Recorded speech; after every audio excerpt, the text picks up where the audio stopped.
bet money that around the holidays, around Christmas, we're going to see KJP say, you know what, I'm thankful for the opportunity given to me by President Biden. I'm looking to spend more time at home with my family. And for those reasons, I will be stepping down from the White House press secretary and all the blah, blah, blah, blah, blah, blah, blah. I would hope that in around December, maybe January, I can replay this clip from August and say that I was right. But nevertheless, she's still in the job as of right now, and got some funny. So yesterday we were talking about President Trump's Mar-a-Lago raid. I went on this big long screed about, hey, what happens if the president can just declassify anything at any point? What happens if Donald Trump waved his hand over a magic box of classified information and said, these are now declassified? What if he tapped it with a magic pen and said, these are declassified? I don't know. What happens? Somebody asked that of KJP yesterday, and her answer was actually kind of interesting. Interesting in the sense that they don't know either. Nobody freaking knows. Watch this clip, and then we'll talk about it on the other side. Not to go into this big whole long thing about the FBI raid in Mar-a-Lago and classified documents. If you missed all of that, go watch yesterday's episode. Go download the podcast from yesterday. We'll talk in depth about that. But it is interesting that I brought it up, and then it got brought up in the White House press correlation. Also, by the way, if you haven't already, click the little like button, the little share button. Really does help us out. Let us know what you think in the comment section. Just engaging with the post in any way, shape, or form really does help us out to continue doing this, especially on Facebook. If you do it, doesn't cost you anything. Just click the little thing right there. Really helps us out. Anyway, thanks for the White House press yesterday. Got you on the FBI. There's been a lot of confusion. Wondering if you can shed any light on this question of whether this White House or this president believes that a president has the ability to declassify classified documents simply by saying so. Look, we want to be very careful here. As you know, we're just not going to speak. It is really, the question that you're asking me is related to everything that is happening currently right now with the Department of Justice and even ODNI. As I said, we're aware of the letter. We did not have any advanced knowledge of the letter. Right now, we are at this time, we're just not going to make comments on any questions related to this, any underlying questions, any content that is related to what we're currently seeing that the Department of Justice is independently working on, an investigation that is independent, and we're just not going to comment at this time. Freaking boom! Again, yesterday, if you're not following this, I was posing the question of there's really no standardized way for documents to be declassified. The President of the United States has the ability and the authority to declassify anything he or she wants.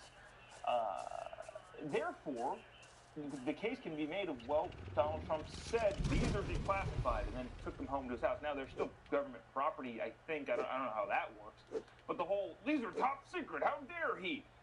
Nobody actually knows how the process works. There's no solidified process. There's been paperwork in the past that's been filled out, but there's no rules saying that that has to be done. It just kind of is done. And make up a piece of paper and then throw it out there. So the bottom line here is some reporter asked, hey,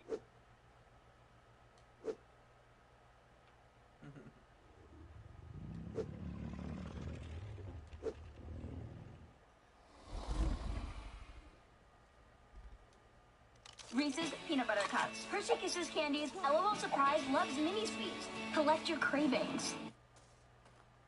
You guys are, the DOJ and the media and everybody's freaking out about this. Donald Trump had classified documents, but nobody really in the legal world has a strong opinion on how, a direct process. Nobody can come with a direct process of how documents are declassified. So how does the White House deem documents declassified? And then KJP went on this rambling Kamala Harris-esque screed to nowhere. So that's kind of interesting. I don't want to get too off on that because at risk of going on another 20-minute tirade about the FBI nonsense at Mar-a-Lago. I want to play this clip from Peter Ducey regarding vaccination statuses. So, I didn't know this. Apparently, you still have to test or show a vaccine card on airplanes, which is like a year and a half out of date. Yet we're still doing it here in the United States. Peter Ducey asked a question, hey, what about all of the definitely unvaccinated people that are walking across the border? The exchange was kind of interesting. Watch this. How is it two different things? Somebody unvaccinated comes over on a plane. You say that's not okay. Somebody walks into Texas or Arizona unvaccinated. They're allowed to stay. Why? But that's not how it works. Like, we actually, no. I know that that's not what you guys want to happen, but that is what is happening. But that's not, it's not like somebody walks over and that's not how. Exactly what's happening. Thousands of people are walking in a day. Some of them turn themselves over. Some of them are caught. Tens of thousands a week are not. That is what is happening. I say this over and over again. I genuinely feel bad for this woman. I'm sure she's a nice person, and I disagree with her policy-wise, I would imagine, on dang near everything. Having said that, she's not up to the job. You know how in sports you have bitter rivalries between sports teams and athletes and players, and in most cases, not all, but in most cases, those two athletes, after the game is over, can come together and shake hands and say, you know, well played. We understand the sport that we're playing. We understand the game that we're playing. Jen Psaki had that sort of thing. Again, disagree with her on policy-wise, and she just flat out lied from the podium a lot. That's not what I'm saying here. She was good at the sport that is politics. KJP is like a person who came down from the stands and wasn't participating in the game, and now all of a sudden starts to play cards. Los Angeles Lakers, just befuddled and confused the entire time. I don't know. Just bad at it. Again, my prediction is around Christmas-ish. She's going to say, I appreciate the Biden administration for giving me this wonderful opportunity to become the first gay, black, female White House press secretary, but I decided to spend more time with my family, and I think she'll be out. She's bad at what she does. All right, I want to get to this. This is kind of funny. I thought this was kind of interesting. This is funny and horrifying. This is horrifying, funny and horrifying at the same time. Some dude, I don't know who this is. I think this is this got shared on like some big basketball pages. Again, this is not about sports necessarily, and this is not a sports show. This is a culture show where we talk about politics and the culture surrounding everything. But this is a pretty interesting cultural touchstone here of some guy who's very good at basketball decided to put some fake boobs on under his jersey and go play in an AAU high school girls basketball game and just dominated. Obviously, the point that he's making here, intentionally or not, is that, dudes are going to dominate women's sports if we allow them. Again, this is both funny, humorous, entertaining, but also horrifying. I'm going to play this clip. I'm not sure. Actually, you know, we're going to play the whole thing. It's a little longish, but the whole thing is interesting, especially at the very end when these girls come up and say what she says. Anyways, check this out. I'm about to literally make history. Time to go for 30. Oh my God, Cuddy. Dynasty on 3, 1, 2, 3. Dynasty! Don't break my nail. Right.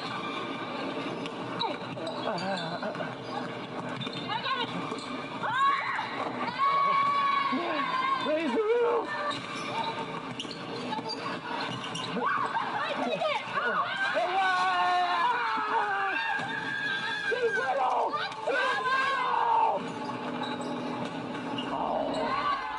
If you're just listening to this dude is head and shoulders above these ladies. Oh, he got a technical. Funny. And he's just dunking. Watch the catch. Number 1.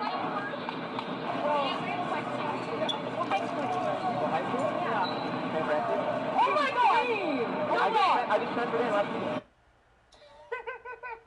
So, the girls come up and say, hey, what high school do you go to? Oh, and then they're excited because he is going to then play for them, supposedly, or at least they think. Again, kind of funny, also kind of freaking horrifying that this is passable, and then he was even allowed to play. I get the sentiment, but this is, again, kind of a mainstream thing, and I feel like... Okay, so House of Highlights... I think was the one that posted this. If you're not familiar in the sports world, they're a big highlights reposter. I think they were the ones that reposted this. It was some big basketball, not political entity that reposted this. And what I think that says, and what I hope that says, is that the society as a whole is starting to recognize. I know a lot of us have been recognizing this for like the last couple of years. Like, hey, you can't do that. But hopefully the broader sense of society that doesn't really look at the political aspect of very different things is starting to look at this and go, oh, yeah, that's a terrible idea. I hope. Anyways, that is that, and I want to move on to this because I thought this was freaking interesting that we didn't play yesterday, but this happened on Friday. Oh, shoot. I didn't change the Chiron. This Chiron of Fauci stepping down is not the deal. I don't know. I'm bad at this job sometimes. This is Bill Maher over the weekend on Friday talking about the Hunter Biden laptop story cover-up. So last week we talked about Mark Zuckerberg, who was on Joe Rogan's podcast, and Joe Rogan asked, hey, did Facebook cover up the Hunter Biden laptop story? Mark Zuckerberg said, yes. We got a tip from the FBI. They said it was going to be disinformation. The inner workings of that, or the particulars are we're not going to go into that right now. Mark Zuckerberg basically said, yeah, the FBI tipped us off, and we said, yeah, we're not going to push this story out for however long. Did exactly that, buried it, covered it up, and to not throw the election. I think those are his words. Bill Maher, who is not a fan of that, but not a Trump fan, obviously. Bill Maher is a noted lefty, one of the big intellectual liberals who's had a show about being a big intellectual liberal for like 20 years now on HBO. But is a big proponent of fairness and doing things the right way. Make sure your arguments are able to convince people as opposed to cheating to win. Bill Maher is a big proponent of that, even though I disagree with him on how he would implement these things. He's a big time, hey, let's not cover things up just so that our side wins. So this exchange between him and Rob Reiner, I think, Amy Klobuchar is also there. But check this out. This is a fascinating clip. Also, I see there's a couple thousand of you watching this across all the little platforms, and the majority of you have not the little like button or the little share button. I would appreciate you doing so. That would be a great help to us continuing doing this show each and every morning. Or let us know what you think in the comment section about the Hunter Biden laptop cover-up. As we all know now, and you're going to see one of his guests here, we all know and have known for a long time that, oh, yeah, they did cover it up. And that was a thing that they did. And Jack Dorsey and Mark Zuckerberg have said, yeah, we regret doing that at this point. But this dude on the panel isn't even aware that that's happening. And Bill Maher's reasoning for that is kind of funny. Anyways, quick little like button, little share button, really helps us out. And watch this. So he's saying it's okay to have a conspiracy to get rid of somebody as bad as Trump. It's a little bit of a thorny question because once you go down this road, this is sort of where we are in this country.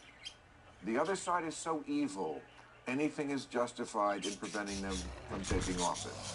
Is it? No. You know what's not justified? Using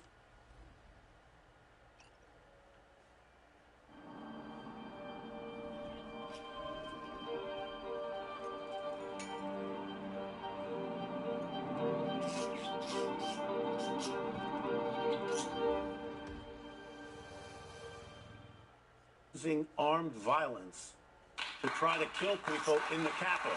That's not justified. Answer this question. Huh?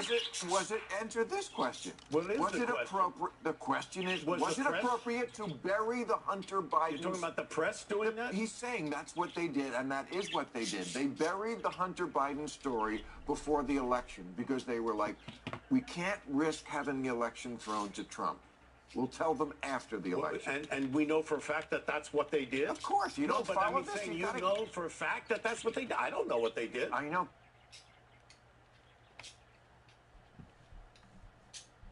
All right, sorry, jumping in here. That's the most fascinating thing about this entire thing is this dude, Rob Reiner, not aware of it all. I'm going to replay that really quick and then show you Bill Maher's answer. Watch this. Trump. We'll tell them after the election. And we know for a fact that that's what they did? Of course, you don't follow this. Saying you know for a fact that that's what they did. I don't know what they did. I know, because you only watch MSNBC. No, that's not true. That's not true. Well, then you would know about this. I do know about that. Well, you're acting like you know. I do know about that, and I do watch Fox.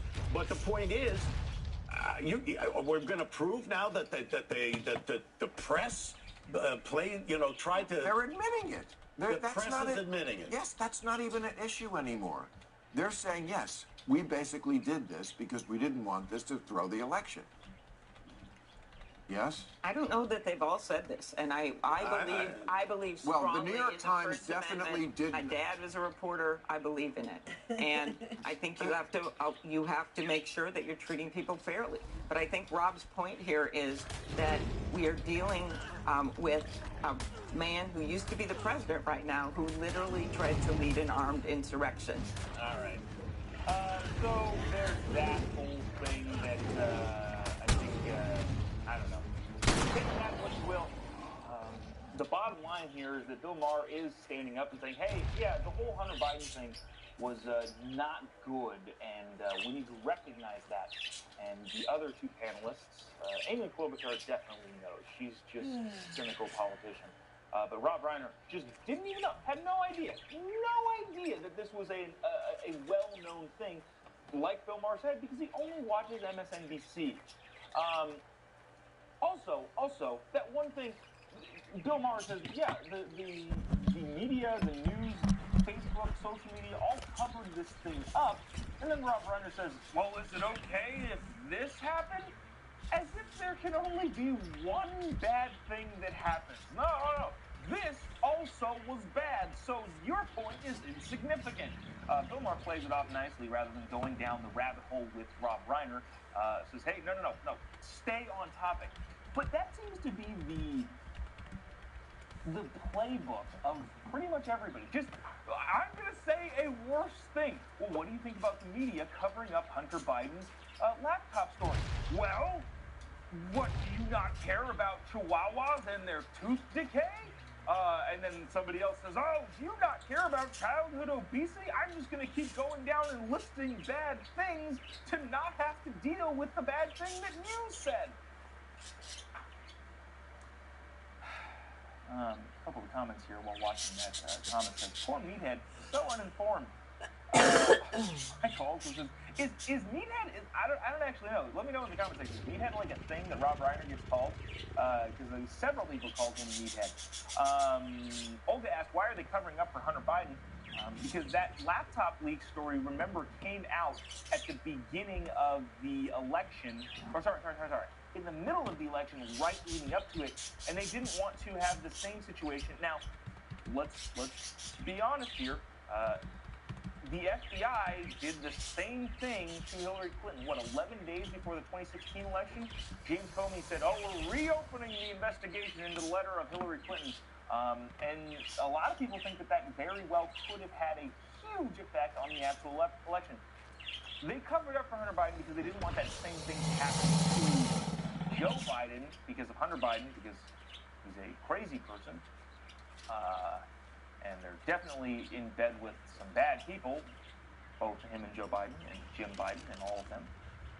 But that's why they covered up for him. Let's see. Oh, Insane said he's a communist. Yeah, Rob Reiner is pretty far out there in all that stuff.